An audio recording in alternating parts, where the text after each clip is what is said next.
Muy buenas tardes a quienes nos acompañan a este webinar Innovación curricular en estudios sociosanitarios hacia un trato respetuoso con las personas trans. Con Cecilia, Rosa y Eiden, y mi persona, les agradecemos por estar aquí y ahora. Tendremos la oportunidad de dialogar con Rosa Miral y Eiden Marín.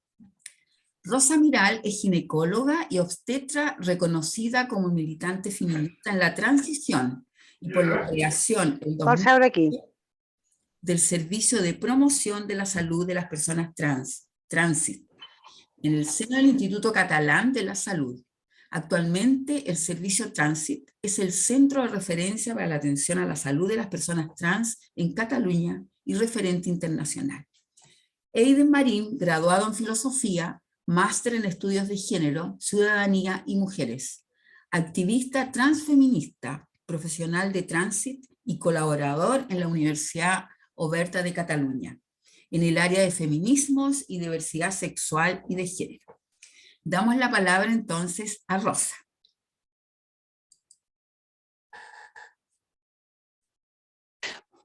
Perdona, Gladys, pero yo creo que es preferible que empiece Eiden. Tal como lo habíamos montado, es mejor que empiece Eiden. Ok, ¿vale? Muy bien, no hay problema. Por el entonces, orden. empiezas tú.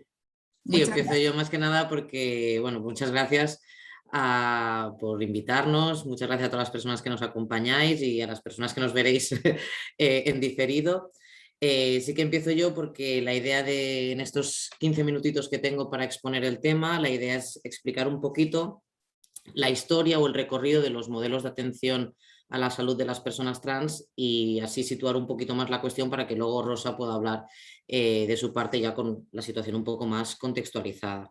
Como comentaba, ¿no? La idea es explicar un poquito a rasgos generales, porque en 15 minutos no da para mucho más, para que os quedéis un poquito con la idea del planteamiento que en muchos lugares todavía se dan y que han habido a lo largo de la historia alrededor de las personas trans en cuanto a la atención y un poquito explicar el modelo que tenemos en Cataluña, que a mi parecer es bastante pionero a nivel mundial y creo que es interesante e importante que se conozca.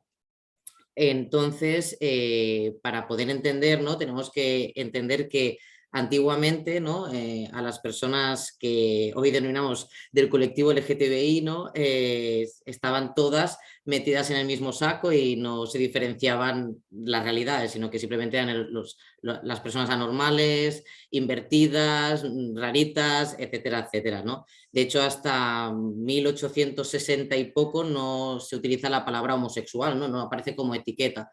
Obviamente como etiqueta de enfermedad y desde la medicina, pero bueno, como etiqueta. Y esto lo digo porque alrededor de los años 20, 1920, por esa época, hay un médico sexólogo, ¿no? Que es el Magnus Hirschfeld, que empieza su teoría de los estados intermedios, que lo que hace es esta amalgama, ¿no? De personas que las habíamos metido todas en un saco, empieza a ver que realmente dentro de ese saco hay distinciones y realidades diversas, ¿no? Y hace su teoría de los estados intermedios, donde empieza a ver que hay personas que a lo mejor sienten atracción sexoafectiva hacia otras personas del mismo género o diversos géneros, personas que no se sienten identificadas con su género, etcétera, etcétera, ¿no? Y empieza también toda una labor de trabajar con estas personas y ver un poquito su realidad y conocer su realidad. Sus estudios se ven un poco truncados con el auge del nazismo, ¿no? En Alemania él era judío y se tiene que exiliar y deja como un poquito todo se tiene que ir, ¿no?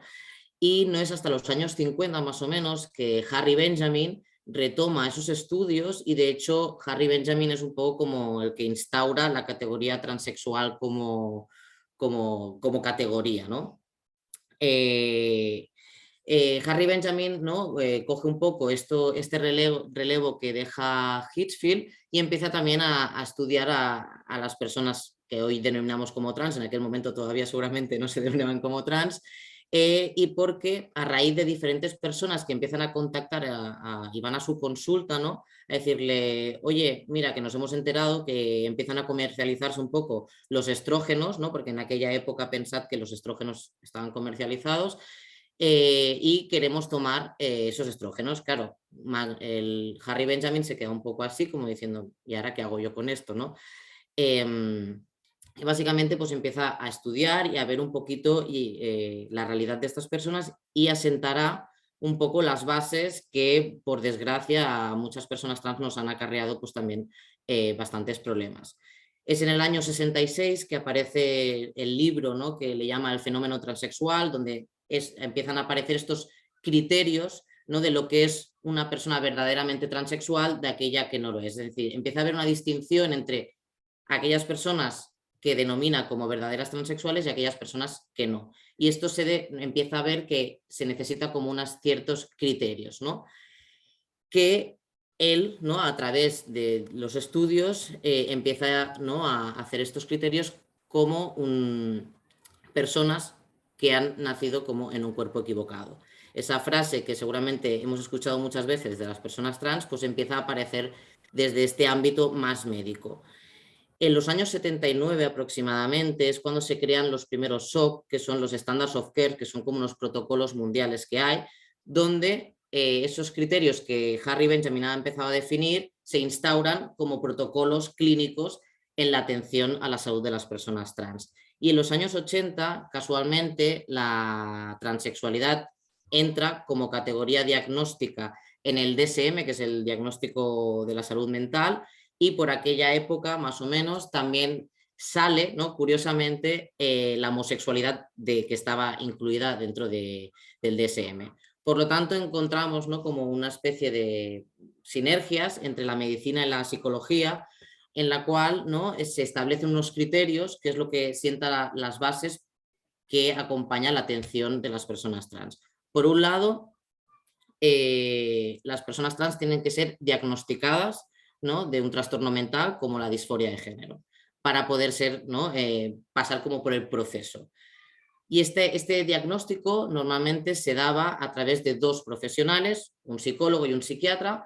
Primero pasabas por el psicólogo, ¿no?, que te hacía pues diferentes test, diferentes pruebas. El más conocido es el test de Minnesota, donde dentro de las diferentes pruebas y preguntas que habían preguntas del estilo si te gusta jugar a muñecas, te gusta jugar a coches, si te gustan las mujeres, si te gustan los hombres, entre otras. Yo siempre digo que creo que este test, si lo tuviéramos que pasar a cualquier persona, sea cis o trans, la mayoría no lo pasamos como diagnóstico. Y además otro de los requisitos que había, ¿no?, y que hoy en algunos lugares sigue estando como requisito, es el test de experiencia de vida real. Esto quiere decir que para evaluar si tú eres una persona verdaderamente trans, vamos a hacer que vayas a la calle, que vayas en tu día a día, en todos los ámbitos de tu vida, ¿no?, que te vistas expresando, ¿no?, y manifestando como el género del que se supone que te sientes, ¿no? Y haz durante X tiempo este test, esta prueba, ves al trabajo, a la calle, en tu día a día, y cuando vuelvas, ¿no?, a terapia, pues hayas tenido una buena experiencia y que tengas como una buena sensación. Claro, esto para muchas personas trans podía suponer un maltrato muy grande, porque pensad que es como si de golpe a una persona ya de un día para otro tiene que sociabilizar en ese género y las violencias que comportan y el estigma que comporta, sobre todo a nivel social, ¿no? Una vez, ¿no?, pasadas estas pruebas y que el psicólogo te diera el ok conforme tú pues tenías un trastorno y tenías una enfermedad, pasabas por el psiquiatra para ver que no hubiera ningún otro tema de salud mental, y una vez, ¿no?, tenías el vistiplau, el ok de estos dos profesionales, pasabas al circuito de lo que es la modificación corporal. Te derivaban a endocrinología, donde te hacen diferentes pruebas, se te dan las hormonas, una pauta, ¿no?, hormonal, y luego se te incluye pues también en la lista de espera para hacer una modificación, una cirugía de modificación corporal. Este circuito, ¿no?, que podría explicar de forma mucho más amplia porque tiene mucho más matices y además en las diferentes ediciones de estos protocolos que os he dicho, los SOC, han ido incluyendo o excluyendo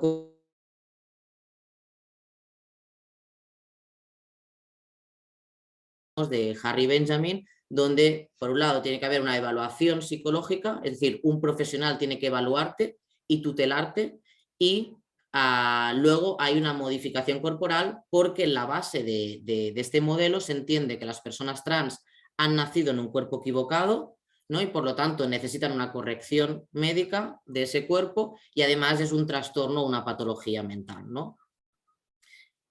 Esto es una cosa que a nivel español, al menos en muchos lugares de España todavía se siguen estos protocolos, y a nivel mundial en muchos lugares también.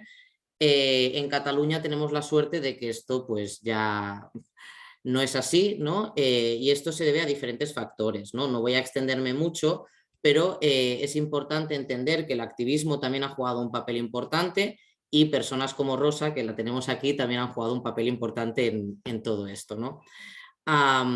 Digamos que a raíz de esta atención, las personas trans empiezan, ¿no?, a sentir que necesitan cambiar este modelo, porque están siendo maltratadas institucionalmente, ¿no?, por parte de los profesionales, y que no se están teniendo en cuenta su realidad, y se entiende desde un lugar patológico, ¿no?, y como una enfermedad.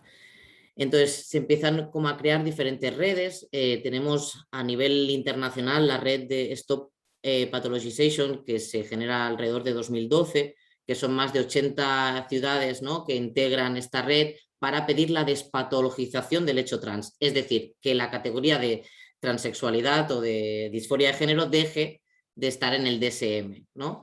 Aquí en Cataluña este movimiento tiene su fuerza, y además alrededor de 2014 se genera lo que es la plataforma Transforma la Salud, que es un aglutinamiento de entidades y personas trans que empiezan a reivindicar un nuevo modelo de atención a la salud de las personas trans, y empiezan a idear un poquito, ¿no?, este camino. Por suerte también en 2012, a partir de que Rosa tuviera como un encuentro o diferentes encuentros con la comunidad trans, y empezar a escuchar las vivencias y lo que estaba pasando con la comunidad trans, empieza, ¿no?, a atender a estas personas y a escuchar sus necesidades, y a entender que también es necesario un cambio de modelo y un cambio de mirada, ¿no?, que sea respetuosa para las personas trans. Y gracias a esas dos sinergias, ¿no?, aquí en Cataluña, a partir del 2016, que también se establecen unos diálogos con el Departamento de Salud, ¿no?, al final, ¿no?, se anuncia que Trànsit será la puerta de entrada, y que habrá un cambio modelo en Cataluña, ¿no?, y que por lo tanto habrá una nueva forma de atender. ¿Y cuál es esta nueva forma de atender, y qué es en lo que distingue, ¿no?, del modelo anterior, o lo importante a resaltar? Porque podríamos hablar de muchísimas cosas. Lo primero y fundamental de todo es que es la autodeterminación de género. Es decir, las personas son las que saben quiénes son. No hay un diagnóstico, no es posible diagnosticar o evaluar la identidad de nadie, porque no es diagnosticable, sino que solo la persona puede saber quién es. Eso de entrada. Y además se despatologiza, ¿no?, porque ya no es necesario ningún tipo de evaluación para que la persona trans pueda empezar su recorrido, sea este el que sea. Además se entiende que hay muchas formas de ser trans, y no hay un único camino, y que cada persona es única. En el modelo antiguo, ¿no?, se entendía que una persona trans era como hombre trans o mujer trans, y además de una determinada manera, ¿no?, que se reproducía mucho la idea de unos estereotipos de género muy marcados. Es decir, si tú eras una mujer, tienes que ser una mujer florero, ¿no?, y si tú eras un hombre, tenías que ser el hombre, el macho alfa, ¿no? Aquí, ¿no?, desde este modelo se entiende que las identidades trans son múltiples, que no solo son binarias, como se entendía, ¿no?, en anterioridad, y que se entiende que la expresión de género no tiene nada que ver con la identidad, que la orientación sexoafectiva tampoco tiene nada que ver con la identidad, y que las modificaciones corporales son una opción que tienen las personas trans. Por lo tanto, se entiende que ser trans no es ninguna patología, que no tiene nada que ver con haber nacido en un cuerpo equivocado, no tiene nada que ver con esto, sino que se trata de una forma de diversidad más del ser humano, y que cada persona trans elegirá qué quiere hacer con su vida y con su cuerpo. Y lo que se hace desde Trànsit es acompañar estas necesidades. Ya no hay un modelo de tutelaje donde hay unos profesionales que te dicen qué tienes que hacer y te marcan como la hoja de ruta, sino que la persona trans decide en todo momento qué es lo que quiere hacer a través de la información que le podemos ofrecer, ¿no? A partir de la necesidad que tiene, y la persona decide. Es decir, nos basamos en la autodeterminación de género y en el consentimiento libre e informado para que la persona pueda decidir cuál es su camino de todas las opciones que tiene. Por lo tanto, al final se pone en el centro a la persona, ¿no?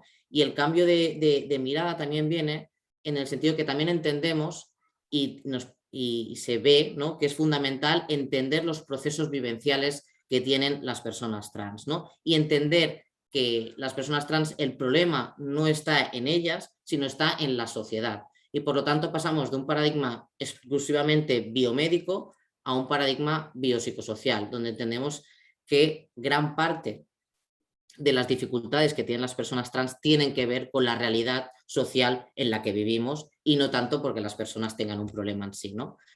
Entonces, este nuevo paradigma, ¿no?, es un poco lo que aquí estamos viviendo en Cataluña, y que, aunque a veces parezca, ¿no?, algo de sentido común, la realidad es que en la mayoría de lugares del mundo todavía se sigue ese modelo de tutelaje en lugar de un modelo de acompañamiento en las necesidades vitales de las personas trans, escuchando simplemente lo que nos tienen que decir, ofreciendo los recursos y la información que necesitan para que las personas trans puedan decidir libremente y recuperen la agencia de sus cuerpos y de sus vidas. Y yo creo que poco más tengo que decir. Podríamos hablar muchísimo más, pero al final la idea clave es esta, la autodeterminación de las personas, que puedan decidir y que solo la persona trans puede saber quién es. Y nada, luego si hay preguntas o lo que sea, si han quedado cositas o reflexiones, ya dejaremos un espacio para que preguntéis lo que sea, y yo me callo aquí y ya pues doy paso a Rosa, y muchas gracias. Muchas gracias a ti, Eiden. Muchas gracias. Muy interesante tus planteamientos. Yo creo que estamos en la época de cambios de paradigma, de todas maneras. Muchas gracias. Tienes la palabra, Rosa. Bueno, pues muy buenas tardes. Bueno, yo soy Rosa, que de alguna manera cree, pero un poco por casualidad, un poco desde la lucha feminista, sí que siempre decidí, ¿no?, acompañar a las mujeres para que pudieran decidir sobre sus cuerpos y sus vidas, y me ha resultado como muy fácil, ¿no?, al observar las agresiones y violencias que viven las personas trans en nuestra sociedad, pues ofrecer el mismo modelo, ¿no?, que es el modelo que ha explicado Eiden, así como muy conciso, porque no da más tiempo, ¿no? Entonces, yo creo que tenemos retos delante, ¿no? Continúan habiendo muchísimos retos, porque yo siempre digo que Trànsit, por ejemplo, en Cataluña, es un oasis para las personas trans, ¿no?, porque es un servicio de acogida donde se las escucha, donde se les respeta el momento vivencial, emocional en el que están, donde se le dan estrategias y tal. Pero en realidad, una vez, incluso en la propia Cataluña, ¿no?, una vez salen de Trànsit, se encuentran con el mundo real, ¿no? Y el mundo real tiene muchísimo desconocimiento sobre lo que supone, ¿no?, tener una identidad no normativa.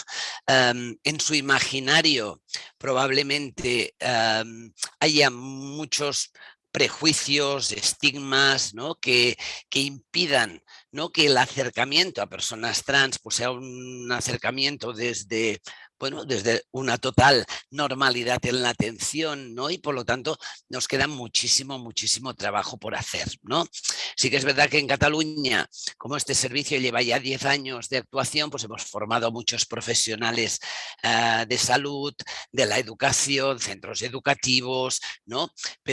Y también es verdad que en los últimos 10 años la comunidad trans está diciendo basta, ya hace mucho tiempo que dice basta, ¿no? Y gracias también a sus luchas, pues bueno, se han aprobado en muchas partes del mundo leyes, e incluso dentro de determinados sectores como la administración o sectores como la educación o la universidad, pues protocolos de atención inclusiva para personas trans o incluso para la comunidad LGTB. Yo creo que después de la gran revolución que supuso la lucha, digamos, de sobre todo los gays, ¿no? Para ser sacados de la lista de enfermedades mentales, ¿no? y pasar a ser consideradas personas, digamos, como cualquiera de nosotros, viene la lucha feminista que pone en jaque, ¿no? Lo que sería la expresión, los roles de género, la manera de estar en esta sociedad, y ahora estamos realmente en una revolución del género en que ya hacemos un paso más, ¿no? Que sería, pues, realmente qué significa esto de ser hombre y mujer. Realmente todos los estereotipos de género nos inducen a todos a no estar cómodos donde estamos, ¿no? Y por lo tanto, aquí hay como mucho debate. Un debate además tremendamente rico que está llegando evidentemente a publicaciones de la universidad, sobre todo más en ciencias sociales que en salud, por ejemplo, ¿no? Y es un debate que irá creciendo. Es verdad que continúan habiendo, digamos, estando simultáneamente, pues como muchos papers, ¿no? Con este criterio aún patologizante, con este criterio de enfermedad mental, de tutelaje por parte de profesionales, de cuidado, no nos equivoquemos, pero cada vez hay más voces dentro de la universidad o dentro de la investigación que ya dan otra visión del tema, ¿no? Y esto va a continuar, ¿no? De alguna manera tenemos ahora núcleos familiares como mucho más respetuosos con los roles de género de los chavalines, y esto permite también que en los últimos 10 años, al menos en los países donde, digamos, primer mundo o incluso sociedades más avanzadas en cuanto a libertades, pues hemos visto una avalancha. En realidad está aumentando, se ha triplicado, se ha aumentado de manera exponencial las personas que pues, ponen en jaque el género y ya no se identifican como hombres y mujeres, y se pueden identificar dentro de un amplio abanico de identidades de género no normativo. Y por lo tanto, en todos los espacios sociales tendremos que ir de alguna manera aprendiendo, porque la única manera de dar una atención correcta a las personas es aprender. Hemos tenido que aprender que la piel no nos hacía distintos como personas, no que nacer en un sitio u otro no nos hace distintos, que todas las personas nos merecemos el mismo respeto, y nos toca esto también en el tema identidad de género. Y esto implica que tendremos que pensar entre todos, ¿no? Y esta es una misión que hemos de hacer ya mismo, ¿no? Pensar entre todos cómo lo hacemos para de alguna manera sensibilizar toda la sociedad en espacios sociales múltiples, como puede ser el ocio, como puede ser los centros educativos, como puede ser los centros administrativos, cómo también tenemos que ir formando a estos profesionales que ya han salido, digamos, que ya han completado su vía curricular, pero que están ejerciendo y que son los que están atendiendo a estas personas. Y estamos hablando de profesionales también de muchas disciplinas, no solo de salud, o sea, porque tal como ha dicho Aiden, las identidades de género no normativas son más un proceso emocional y vivencial, y no estoy hablando de psicológico, sino emocional y vivencial y social, que no un tema médico. Por lo tanto, estas personas se mueven por el mundo en muchos espacios, ¿no? Y en todos estos espacios tendremos que pensar cuál sería la manera más eficaz de al menos dar pequeñas píldoras de sensibilización para que como mínimo el desconocimiento no lleve a que se produzcan discriminaciones y micro y macro violencias como se están produciendo en muchos ámbitos cada día. Y que digo es que simplemente desconocimiento. Habrá quien también, teniendo conocimiento, lo haga adrede, pero en general yo diría que es el desconocimiento lo que hace que la vida de estas personas en muchos espacios sea una vida muy hostil, sea muy complicada, ¿no?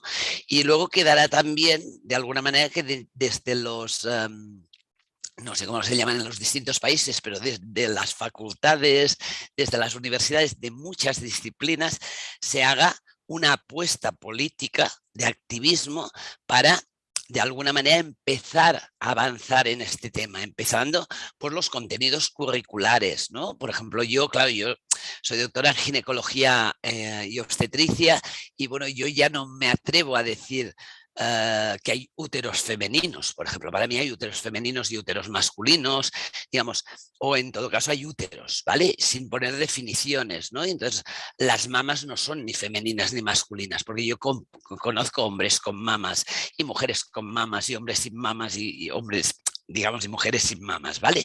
Por lo tanto, ya hay un tema del lenguaje, ¿no? Y del propio posicionamiento de muchas o de la mayor parte, o yo diría casi de todas las disciplinas, que es un planteamiento tremendamente binario, que solo incluye a hombres y mujeres según el concepto binario del sistema sexogénero.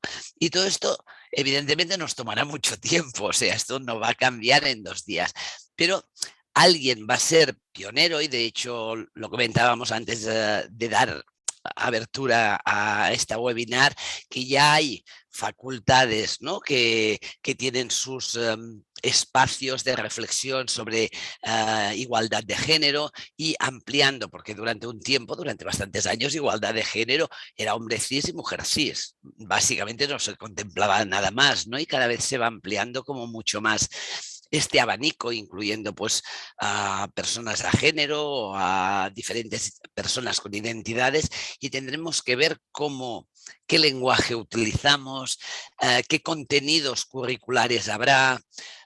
Evidentemente formar al profesorado, para mí es más clave, formar al profesorado de las universidades es mucho más clave formar a estudiantes, porque no lo podemos hacer todo a la vez, pero bueno, tendremos que decidir probablemente entre todos cuáles serían los pasos más eficaces para en el mínimo tiempo poder extender este conocimiento, como mínimo un conocimiento mínimo de sensibilización, para que no haya discriminaciones y para que al final celebremos la diversidad como un elemento que nos enriquece a todas las personas y que probablemente nos haga cuestionar también nuestra propia manera de ser, incluso como personas cis en este mundo, ¿no? Por lo tanto, yo animo muchísimo, o sea, yo la etapa de Transit como servicio público de salud gratuito de Cataluña la estoy finalizando, pero estoy al final de mi vida profesional, ¿no? He iniciado hace muy poco una asociación que se llama Casa Trans, que es la que está colaborando con el proyecto Switch, y uno de los objetivos de esta asociación Casa Trans es sobre todo la formación a todos los niveles, ¿no? O sea, a partir de la experiencia que tenemos en Transit de haber formado personas o profesionales de muchísimos ámbitos, creemos que tenemos un poco una visión que podemos aportar en otros espacios sociales, en otros ámbitos que lo necesiten, para ir diseñando estrategias de formación que sean eficaces, cortas y que permitan que en un plazo breve haya la suficiente masa crítica de profesionales de todos los ámbitos e incluso de personas en nuestra sociedad que haga que no se permitan ya más violencias contra estas personas y por lo tanto puedan vivir en el mundo como cualquiera de nosotros, ¿no? El desconocimiento siempre nos hace malos, ¿no? En el sentido de que cuando algo no lo conocemos, a mí, por ejemplo, desde Transit, claro, hacemos también como mucha asesoramiento a profesionales, ¿no? A profesionales de la educación, a profesionales de la salud, que no saben cómo tratar, ¿no? Y dices, claro, a mí a estas alturas me parece increíble, ¿no? Agradezco, ¿no? Que se coordinen con nosotros para tener 4 claves de cómo tratar bien. En el fondo es una actitud positiva, pero me sorprende porque en realidad la respuesta es muy fácil, es trátale como persona. O sea, es igual, pídele lo que necesita y le das lo que necesita y le proporcionas lo que necesita. O sea, no te quedes obstruido o obstruida. Uy, no sé quién habla. El Papa. No te quedes limitado, ¿no? Y pensando en aquella persona que se te presenta, que sus genitales cuáles son o cómo lo trazas en masculino o en femenino, está bien, pero en el fondo lo único que piden estas personas aquí es ser tratadas como personas Y os animo a ver, os agradezco muchísimo que estéis en esta webinar, bueno, en esta serie de webinars, porque yo creo que estas webinars os pueden ya aportar este plus, ¿no?, de conocimiento, de entendimiento de la situación que os acerca, ¿no?, a profesionales inclusivos de esta diversidad, y donde estéis, haced de manchas de aceite, ¿no?, en el sentido de donde estéis, intentad pensar no solo en esta diversidad, tenemos muchas otras en las que pensar, ¿no? Pero bueno, yo ahora estoy hablando de esta, y intentar meterla en todos los sitios. Sed muy críticas cuando os lleguen documentos, papers. Hay documentos muy ofensivos para según qué personas, ¿no? Entonces, analicemos, o sea, no podemos estar todo el día con la lupa trans, ¿no?, en la mano, pero sí de vez en cuando os recomiendo que leáis algún texto, ¿no?, de los que, yo qué sé, de cualquier profesión que seáis, es igual, da igual, alguno de los documentos que tenéis y de los que utilizáis cada día, y veáis a lo mejor lo difícil que os resultaría leer este documento si vuestra identidad igual no fuera cis y fuera no normativa, ¿no? Entonces, bueno, como son 15 minutos y tampoco podemos profundizar mucho en esto, yo creo que más o menos hemos planteado esto, Eiden, pues la historia un poco, ¿no? Y que aún cuesta mucho, incluso en los propios servicios de salud, que se trate a estas personas con dignidad y respeto, ¿no? Y bueno, a mí me gustaría también que empecemos a trabajar ya desde lo que serían las universidades, las facultades y tal, para hacer este camino genial, ¿no?, a una sociedad como más inclusiva en cuanto al género, porque yo creo que todos ganaremos, ¿vale? Entonces, pues bueno, si hubiera alguna pregunta, o yo os dejaré en el chat bueno, el contacto de Casa Trans, porque por si alguien quisiera contactar conmigo, y podemos seguir más debates más profundos y más ya concretos en algún espacio, para ver si se pueden hacer algunas formaciones que puedan ser interesantes y nos permitan avanzar. Muchas gracias, Rosa, muchas gracias, Eiden. Con esto yo voy a dar por terminada la grabación. Les agradezco a todos y a todas y a todos ustedes que estén aquí con nosotros, y vamos a pasar a la segunda parte, que no se grabará. Ya, entonces voy a detener la grabación.